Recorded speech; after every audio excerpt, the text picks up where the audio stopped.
From the East and the West, you've heard others, but now you've tuned into the best. This is a Prime Wave Media production.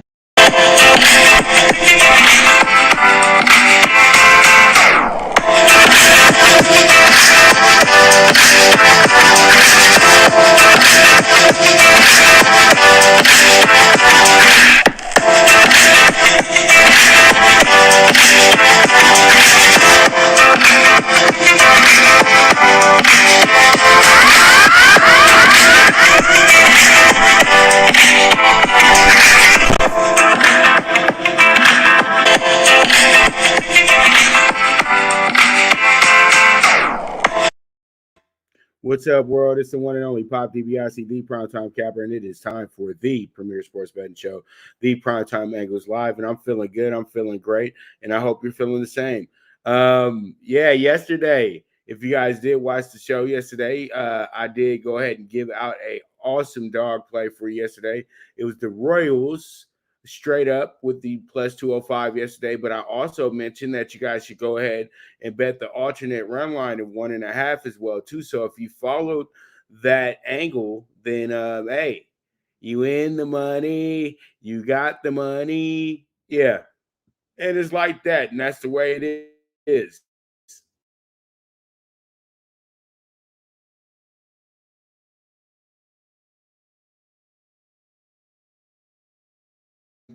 He didn't hesitate.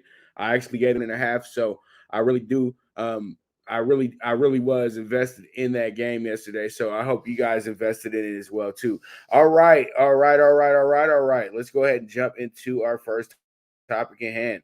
Now we got the college football season coming up very shortly.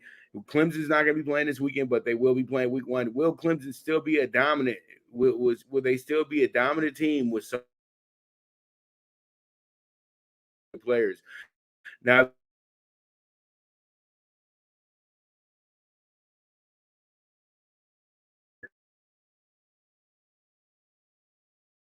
that, but they were able to avenge that game against Notre Dame after Trevor Lawrence spoke. Pretty much at the end of the day, Clemson has been the staple of the CFP the last 6 years. They have not missed one CFP in like the last decade, literally. And they've dominated the ACC in a way that it's just like, whoa, you know what I mean?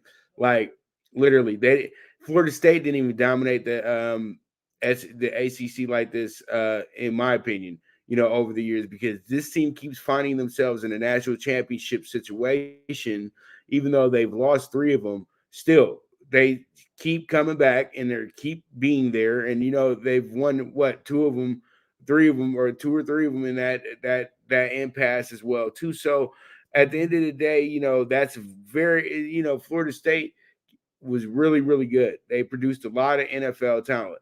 And Clemson's doing the same exact thing, but they are really running roughshod on the ACC to the point to where it's like, man, could somebody else get a piece of this? You know what I mean? You got the great Miami Hurricanes still sitting in the impasse. You have Florida State, who's still rebuilding. And that's about it when you start talking about the ACC, to be honest with you, when it comes to the blue bloods of the conference and everything like that. And then, you got the little Boston colleges and things like that. But Clemson is still just going to do what Clemson does, man. And it's just very, very fun to watch. It's a very dominant situation as well, too. But this quarterback could be a little shaky this year because there's a lot of expectations on this kid. I don't know if he fits the Dabo Sweeney mentality somewhat, because California guys are a little different. And California guys, to me, always belong on Pac-12 teams, but that's just my biased opinion as well, too. But all in all, though, they think that this kid should be the future for this team. And I think that, if Dabo feels the kid is going to be pretty good, he's going to be pretty good. But they do have a good backup in waiting as well, too. So those are the things that you have to factor in. And you just think that a team that's been this dominant over the last decade, at some point, they're going to have a fall off year where maybe they might lose 2 games this year. You know what I mean? And I think that Notre Dame is going to be much better than than it's looking like on paper, especially when it comes to this matchup, especially with Brian Kelly, the way that he's been able to recruit some of the better players. Oh, all over the nation, and pretty much has brought Notre Dame back to a level to where they're a top 10 team every single year now. So eventually they'll be able to beat this team, but I know it's going to be tough going to Death Valley this year playing Clemson. So we're going to see how this really shapes up all in all, but Clemson still has pretty much the keys to the conference at the end of the day. It's really tough to beat this team, but at some point, or will, and I don't know, this could be the year. Virginia Tech is looking kind of good this year. Virginia should be back and playing pretty well, but you just keep saying these things, and Clemson just keeps being a dominant team. So we're going to see how it goes, man. And, ACC, hopefully it will be a fun conference this year and just not a one side, not just Clemson and the 13th Dwarves or 14 Dwarves, whatever, how many teams is in that conference. But all in all, though, let's see how the ACC goes, and hopefully Notre Dame can go ahead and be the difference this year and getting themselves to the CFP and trying to get to the national.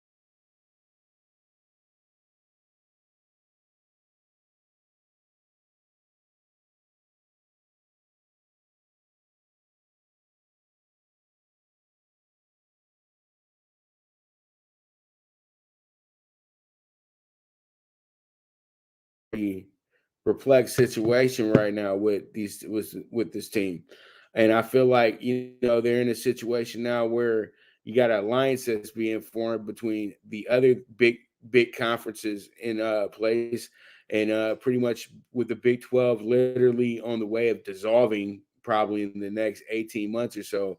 You have yourself a predicament here with these three conferences joining up.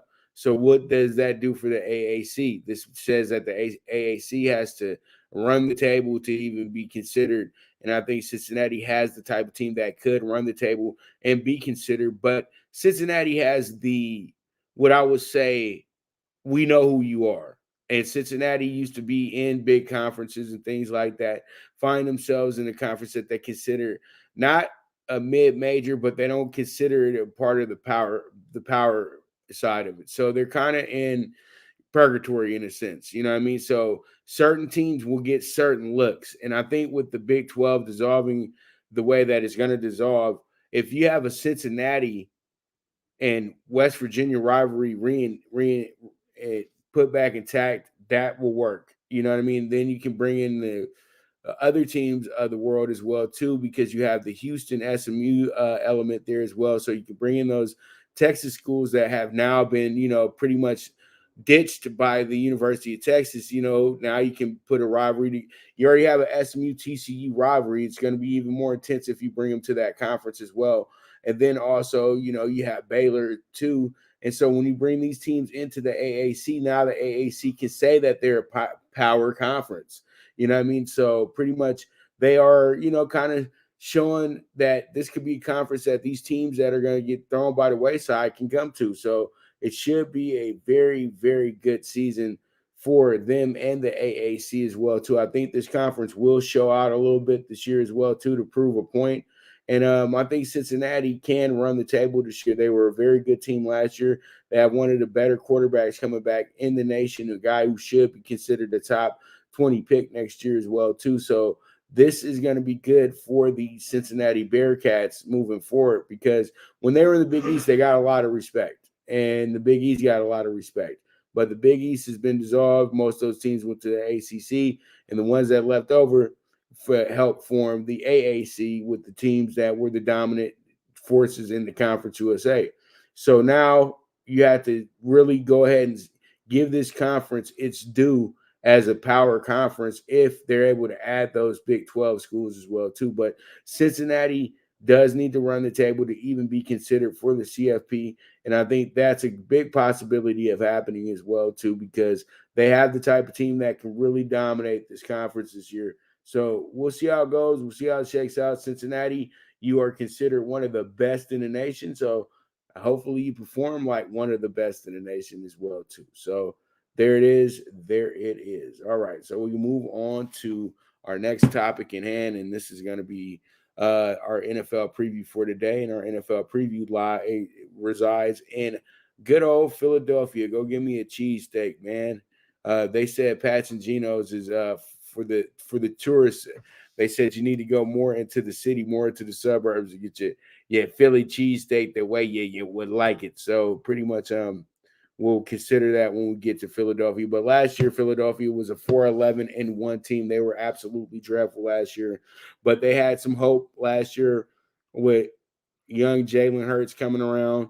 And it was funny, they were still in contention to win the division late in December. So this is how bad the NFC East was last year. But Jalen Hurts seems like a very good leader for this team, but does he have the rest of the tools to really go ahead and move forward and be a franchise quarterback here? Because you know what, when you're able to know everything about the playbook and you try to get guys riled up, that's almost like you're saying hello to coaching in a few years as well too. But Jalen Hurts is a guy that played for both of the elite universities in all of college football. He started off at Alabama, played in a few national championship games, then went ahead and was in the CFP, actually another national championship game by playing with the being on Oklahoma when they were able to get demolished by LSU.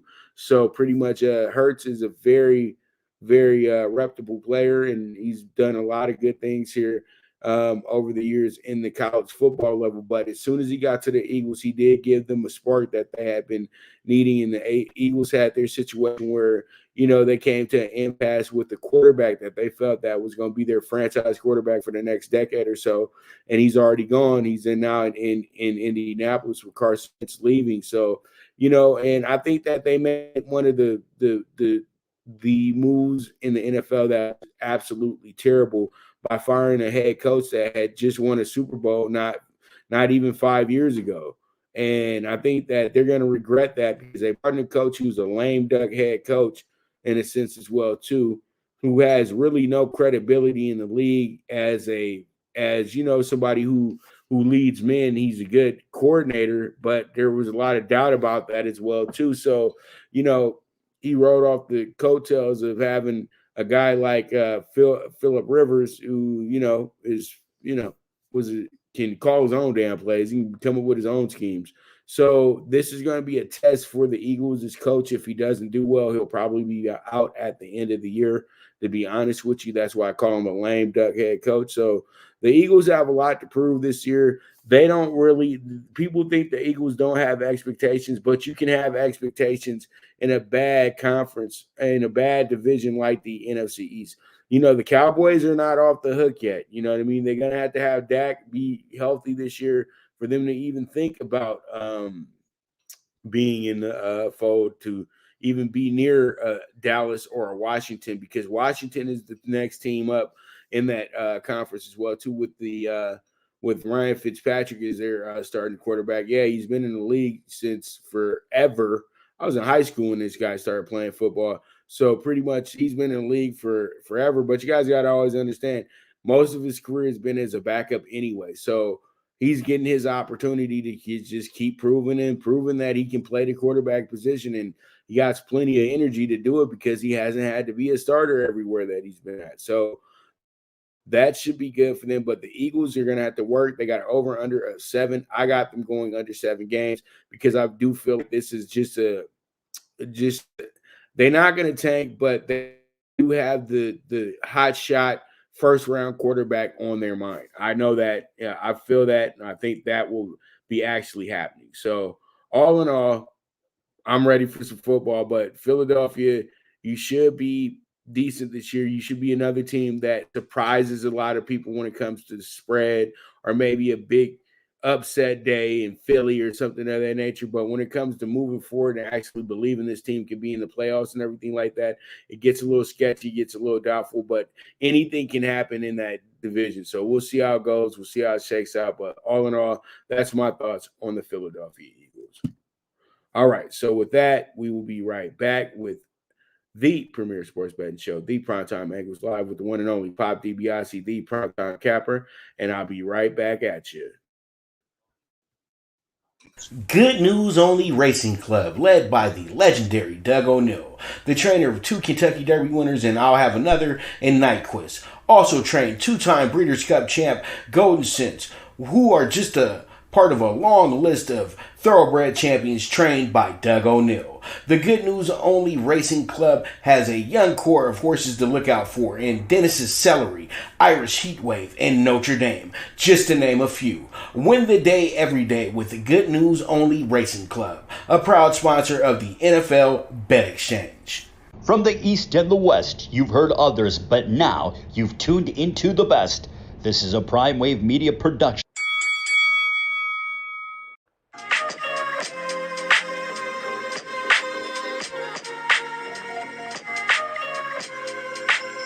Tune into Big Wave Boxing every week with a brand new guest with the one and only Pop DiBiase, the Primetime Capper, getting the best boxing stories, best boxing angles, and the truth when it all comes down to the sweet science.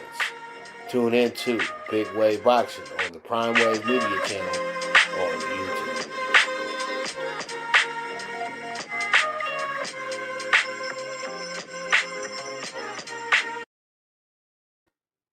All right, we are back, and it's time to go ahead and talk some Dodgers real quick. Blue Crew Daily, and the Dodgers do have themselves a very, very important matchup this week against the Padres. The Padres coming into this one, the Padres are now out of the playoffs for the moment because they've slipped up. The pitching has kind of fell apart a little bit. Now the Dodgers are sitting here, sitting pretty over here in the wild card spot because they're good to go. But they got to keep winning. That was a tough loss Sunday because they had a good little streak going, and then San Francisco winds up coming back, winning that game against the A's on Sunday, and they get back to 2.5 games.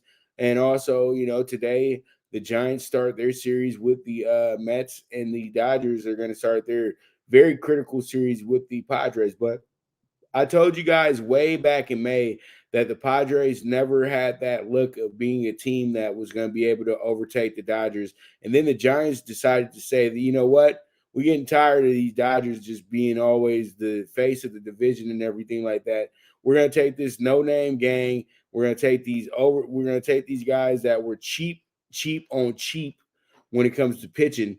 And we're going to go ahead and we're just going to boss up and we're going to be in first place for most of the season. And that's exactly what has happened with the Giants this year. And as I keep telling you guys, when it's the Giants and the Dodgers, none of these other teams matter anymore. So pretty much the Dodgers run into a situation now where they are in a must-win situation where they don't have to sweep the series, but the Dodgers do have to win the series. They had to take 2 out of 3 here.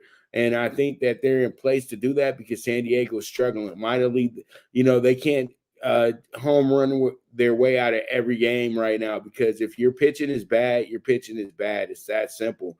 And that's what's going on with the Padres right now is that they can't get anybody on the back end to really step it up the way that they were most of the season. And the front end is not doing what they did at the beginning of the season either because you know what? We're getting into the dog days of summer, and we're also getting into the final days of the season as well too, and guys get tired, and that's how they've been looking lately is being tired. The Dodgers have been able to kind of spin around their rotation all season when guys have nicks, little bruises and things like that. They put them on to the IL for 10 days, and they call up another great arm from Albuquerque and just go ahead and just keep on going.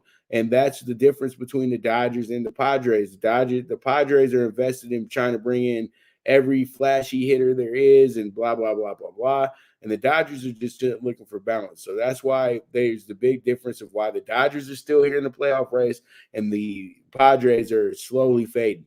because they're putting all their eggs on one player who's being a liability as well too, by constantly putting himself in danger of having an injury. Yes, he plays the game exciting, but these are the things that old school managers just really, that it will grind their gears. You know what I mean? They'll bench you for doing some of the stuff this guy does. So pretty much at the end of the day, this is why the Padres are fading, and this is why the Dodgers are right here where they need to be. And the Dodgers know tonight they need to step it up. They have it. They struggled Sunday because, a little bit David Price is struggling as a pitcher as well too. So I think that can play a factor into things. But David Price, once again, when you get to the playoffs, you're going to trust him more than you're going to trust a rookie or a guy who hasn't been in the league that long or hasn't experienced the playoffs. So Dodger fans, don't worry about David Price. It's at the end of the day, you just got to get to the games that matter most, because that's how guys like him respond to situations like that. So I like that. And let me look at the matchup for tonight when it comes down to the pitching matchup. And I think that the pitching matchup does favor the Dodgers. Why? Because it has Julio Urias, who I feel is the best pitcher in the Dodgers rotation this season, who's 13-3, 3.29 ERA, 149 strikeouts, over 30 walks, going against Pierce Johnson. This guy is decent. This is a bullpen situation, so the Padres are going to go random tonight. So we'll see how it goes. This guy's pitched very well. He has only given up one run in his last 10 outings. So this should be something that the Dodgers look at. But at the end of the day, the guy's only pitching the inning. So, hey, it is what it is, man. But they may switch the starter at the end of the day as well too. So that's something that you have to get ready for as well too, bettors, because you'll get in these games and they'll switch the starter and then your bet is null and void. So you got to really pay attention to when they have these kind of spot starters, because they may not be a go. It might just be something here to just fill the headline for a moment until they find the actual starter. But all in all, that's what it is when it comes down to the Dodgers. And pretty much, you guys already know what time it is. It's time to get into that MLB preview, and we got some really good games for you on tap today. We got a full schedule as well too. We got an early game. We got an early game going right now with the A's and the Mariners over in Oakland. I think it's a 2-game series, but we're going to talk about two teams that kind of just fell off the face of the earth in a sense, just a little bit, and that's the Angels and the Orioles. And the Orioles have lost, I think, 15 in a row. They are playing some pretty bad baseball at this moment in time, but they're trying to keep things close, but they just can't figure out how to just get over that hump. And they have had some issues this year. They've had some issues. People are saying that they're tanking, things of that nature. But sometimes when you just don't have the talent to keep up, you just don't have the talent to keep up. And I think that they're trying, but it's just not a great effort. And you have a team coming in here, Spencer Watkins, 2-5, 5.63 ERA, 25 strikeouts, over 16 walks. So you are automatically thinking to yourself that here goes another win for the Orioles. Not so fast. They have Dylan Bundy on the mound for the Angels, who's 2-9, 6.04 ERA, 81 strikeouts, over 31 walks. And guess who he used to play for? The Orioles. So the Orioles have the whole scouting report on this guy. So they could break their streak. They could break their losing streak today, just how the game is setting up. It's a plus 105 for the Orioles today. Their lowest spread, their lowest value in a while. They've been usually a plus 150 or better on a daily basis during this losing streak as well too. So this is something that they're pretty much telling you that they are banking on the Orioles to win this game with a little bit of that plus money today. The Angels are coming in here kind of, ready for the season to end themselves. They got some situations going on now because there's some things that are coming to the light now that a lot of people, especially your owner, doesn't want to see, when you got employees doing things that were harmful to players. You know what I mean? And I'm not going to get into that because we don't do politics on this show, but that's a sad situation that's going on in Anaheim right now. So pretty much when you look at it, you got these teams kind of going in the same direction, and that's towards their vacation. So no playoffs over here. So pretty much, I do like the situation tonight. But I think all in all, though, you got to play the scoreboard. You can't trust either of these teams when it comes down to it, but you can trust these teams to probably have some fireworks going, some good back and forth and some good hitting going on today. So we'll see how it goes. We'll see how it shakes out, and we move on from there. All right, so we have our next game up, and it's going to be a fun one. Very fun game in a sense. And I'm going by. So I have interleague game, and that's going to be the Rays and the Phillies. The Rays coming in here as a slight favorite. And I feel like the Rays are the second best bet to win a World Series in baseball other than the Dodgers. And I feel like there could be a rematch between these two teams, and it will be even funner because now they get to travel to each other's homes and not play in one stadium. That probably would have been able to help the Rays a little bit more if they were able to play in Tampa Bay, just Tampa Bay, and get that feel of their own stadium, which is a small stadium, and they could have taken advantage of things in there as well too. And then, the Dodgers would have loved winning the championship at Chavez Ravine as well too, because last year, Game 6, it would have been that moment for the Dodgers winning the World Series at Dodger Stadium instead of in Arlington, because it was Game 6 when the Dodgers did win the World Series, and they were the home team there. So when you look at this, you got the Phillies, who are hanging on by a thread a little bit right now when it comes down. You got plus 120 on the Phillies right now when you should have and you have pretty much even money going this way on the Rays. But all in all, I'm about to get the update right now. But when you look at this, you got the Rays coming in here feeling good about themselves. They've been good against they've been real good against they've been really, really good against the National League this year. So I think that this should be a game that they should be all the way into, but they got to watch it, though. The Phillies have gotten hot as well, too, but they kind of slowed down a little bit because the Braves have reared their ugly head. The Braves are playing like the team from the 90s we all remember. They would let teams get a little ahead in the NL East, and then they find themselves winning the NL East by the time we get to the months that matter the most. That's August and September. So, they went from third place to the top of the division because it was a funny trade-off, because you had Mets team that was literally all season the leader in the clubhouse, and then you have the Phillies play them one weekend and they're close to getting the first place. Phillies sweep. Now they're in first place. Then the Dodgers come to town and ruin everything for the Phillies, and the Braves get really, really, really hot. So this one right here should be a fun one, and I got the right odds for you guys, 110 on each side. So, over under 9 as well too, but I think that the Phillies should have a big shot here. And I think all in all, when we get down to it, this will be a game that all of us will have a lot of interest in as well. But I think, though, the Phillies can wind up winning this game today. I loved them at even money today, but it looks like that is going to move on. It's going to move up a little bit because it seems like it's a 50-50 split when it comes down to these two teams. All right, so let's go ahead and check out this Red Sox Twins game. You got the Red Sox coming in here minus 225 favorite, and then you have the Twins who are plus 180. You got an over under 10.5 as well too. So this game should wind up being a very fun game, but I think that the Red Sox should be able to dominate here as well too, because the Red Sox got to get it together. It is a sad situation for the Red Sox.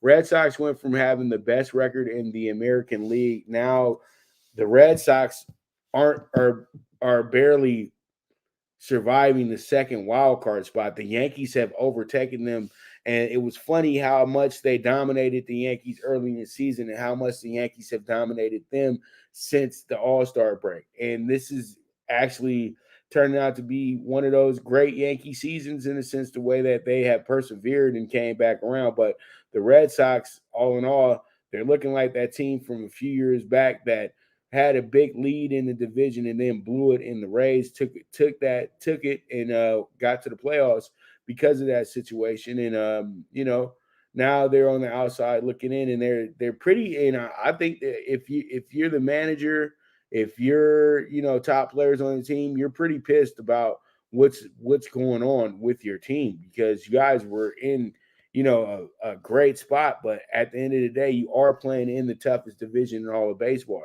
As I said to Jeff yesterday, you have 4 teams that could be all in first, that could also be the top teams in the AL Central if need be, because the White Sox are literally playing in a division where they're already 12 games ahead because everybody had really bad first halves of the season. So, White Sox can just go on and dominate the division, and it doesn't really matter how they play against the better team. So, hey, you look at this one, you say to yourself, why not? Let's go ahead, take our chances, and look at the Red Sox as a big winner today, because they should be on a mission to get back that first place spot, but they're starting to fall way, way, way by the wayside. So we'll see how it goes. We'll see how it shakes out. And the Yankees have now became a team that could possibly take over that spot. So we'll see how it goes. But this should be good for the Red Sox. You got a struggling Twins team, so let's see how it shakes out. All right, we got the Giants and the Mets. Very critical game for the Mets moving forward. The Mets have to get themselves back into the fold and try to get themselves back to the top of the NL East, or try to get themselves in this wild card race, because Cincinnati is now taking over the second spot, and the Mets are kind of back there a little bit, but they still have a chance. But they got to start winning.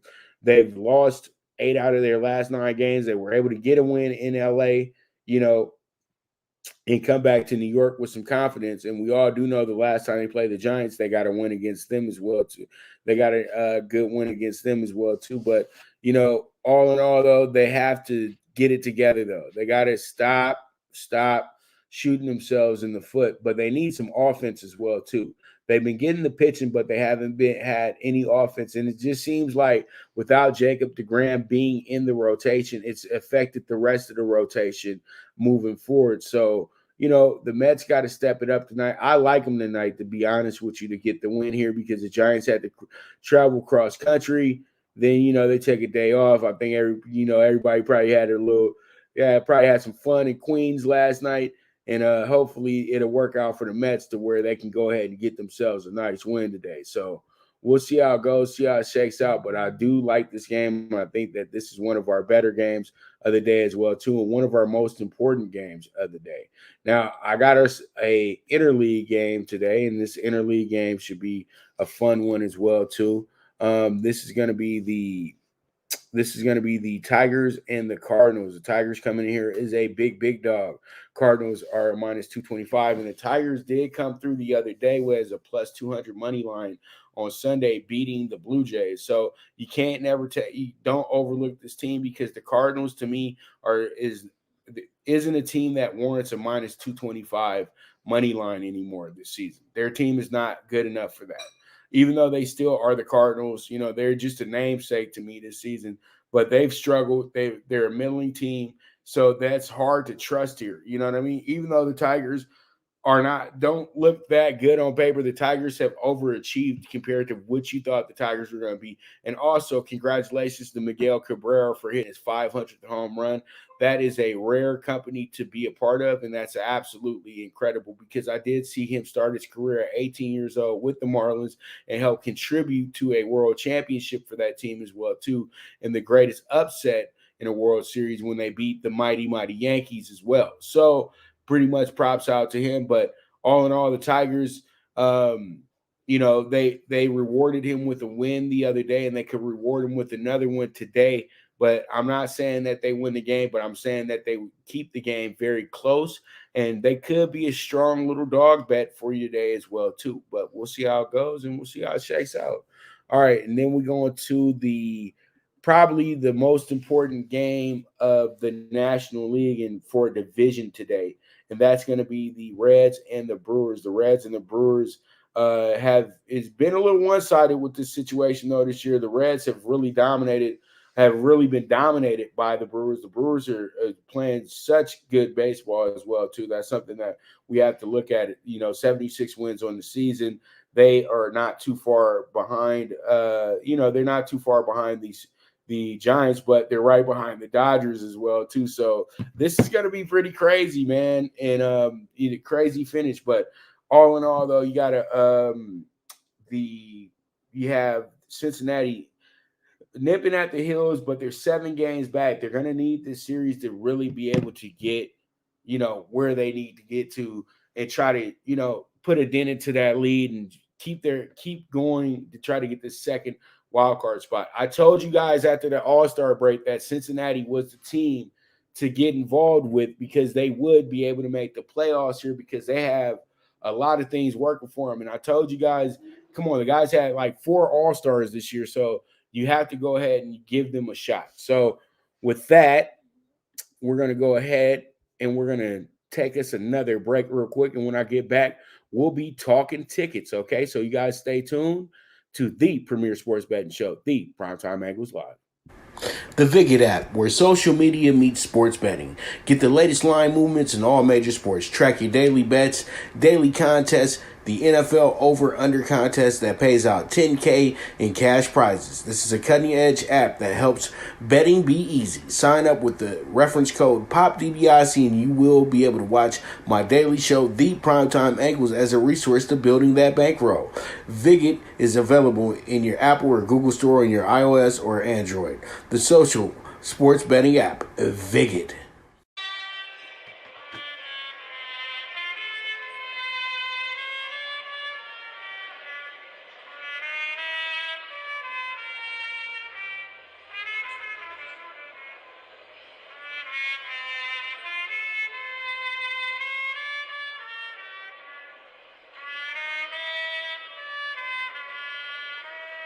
From the East and the West, you've heard others, but now you've tuned into the best.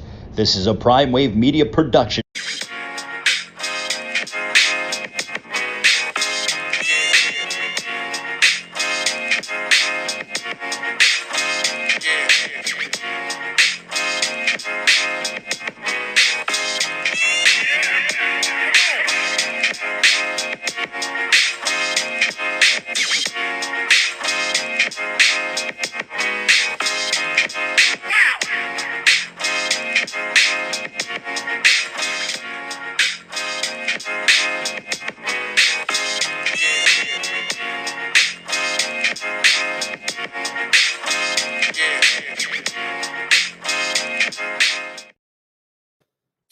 All right, so you guys know what time it is. It's time to talk them tickets.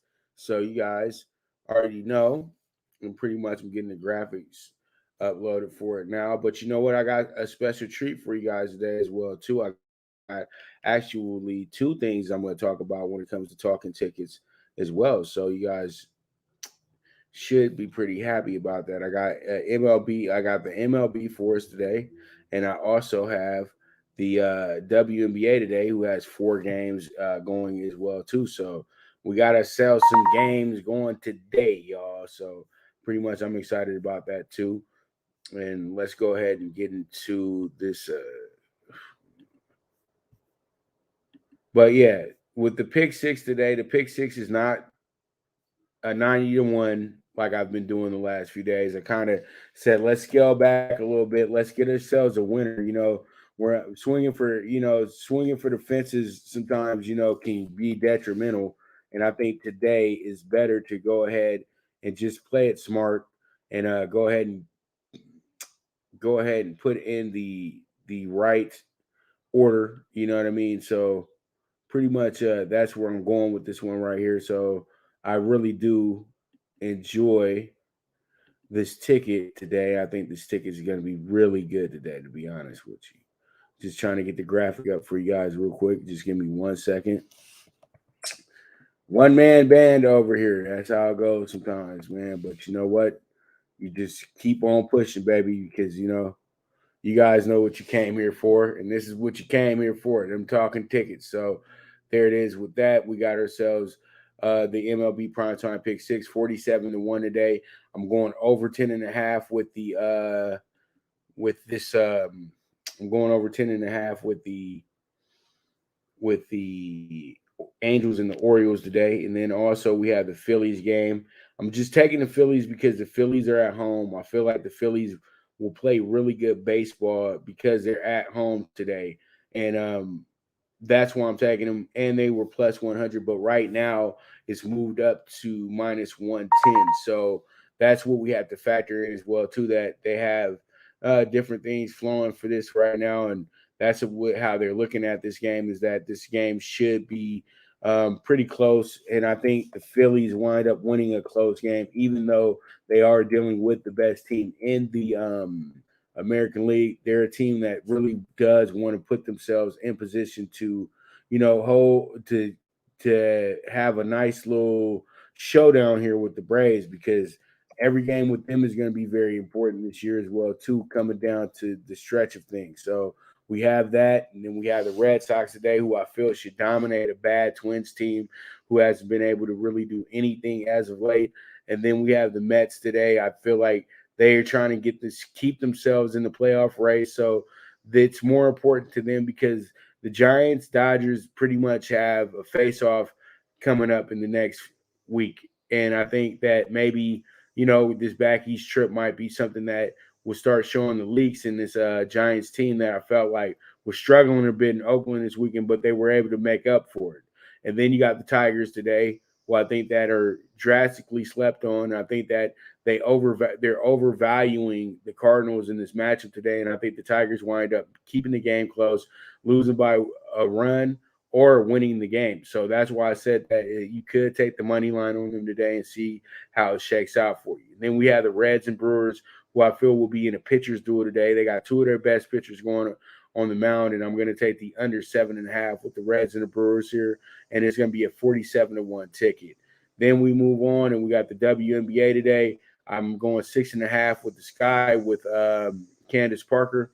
And then also I'm going to go ahead and take the Aces with the plus 120 and the under 158.5 with the Sparks and the Mystics, and then the over 165.5 with the Storm and the Lynx. And single what you like, but it's going to be 14-1 ticket as well, too. So hopefully we can bring that bad boy home as well, too. So there it is. There it is. All right. So with that, I want to thank you guys so much for tuning in today.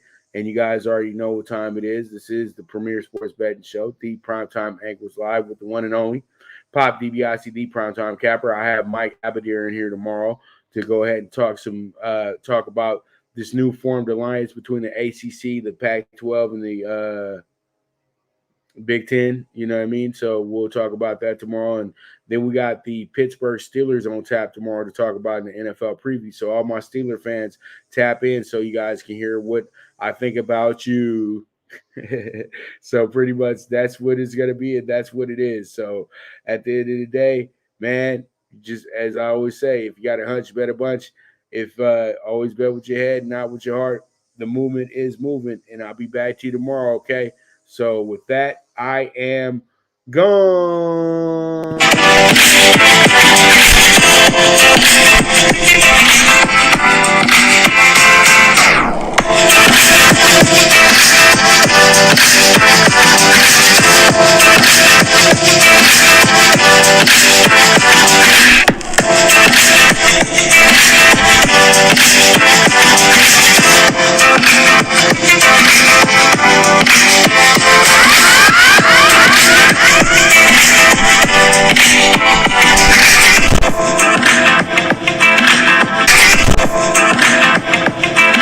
From the East and the West, you've heard others, but now you've tuned into the best. This is a Prime Wave Media production.